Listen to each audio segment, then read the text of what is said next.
তোমাদের দাদাভাই বাড়ি থাকলে কিন্তু খাওয়া দাওয়াটা বেশ জমিয়েই হয়, বুঝতে পেরেছো। আজকে ছিল আমার ভাইয়ের পরীক্ষা, দাদাভাই নিয়ে গেছে পরীক্ষা দিয়েতে, মানে ওকে নিয়ে সঙ্গে করে গেছে, কেউ একজন তো গার্জেন যেতে হয়, হ্যাঁ তার জন্য গেছে।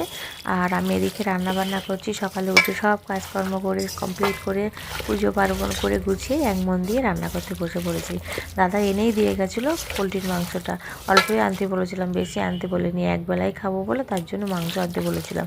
আর ফ্রিজে তো 3 রকমের পদ আছেই, তার জন্য অল্প করে মাংসটা এনেছি। আর সব মশলাগুলো দেখো কত সুন্দর করে মাখানো চলছে।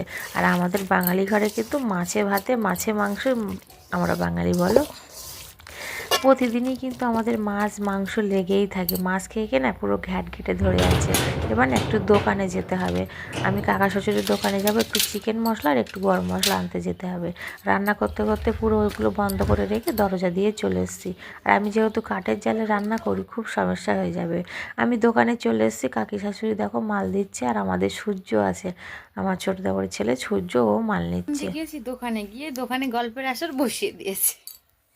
না এবার রান্নাটা করে নি, অনেকটা বেলা হয়ে গেছে। মাংস কষা আর ভাত, আর ওইদিকে আছে, ওদিকে অনেক রকম তরকারি আছে, পরে বলছি, ভুলে গেছি। কাঠের জালে রান্না এই একটা গুণ, এক্ষুনি বসিয়ে দিলাম, দেখো এক্ষুনির মধ্যে আলুটা কিন্তু আমার ভাজা হয়ে গেছে। আমার বাবা এদিকে পরীক্ষা দিয়ে বাড়ি আসছে, এক্ষুনি রান্না হয়ে যাবে, এক্ষুনি কিন্তু সব রেডি হয়ে যাবে। আলুটা এবার আস্তে আস্তে তুলে নেব, দিয়ে মাংসটা দেব।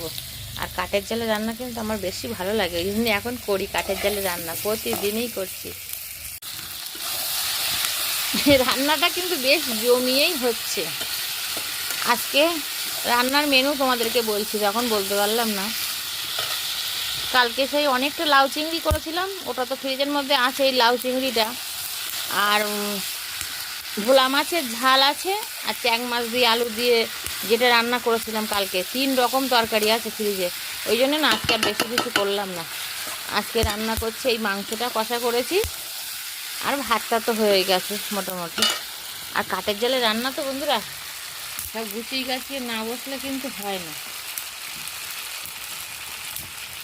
কাঠের জালে রান্না করতে কিন্তু বেশ মজাই লাগছে আমার, কতদিন ধরে রান্না করছি দেখো।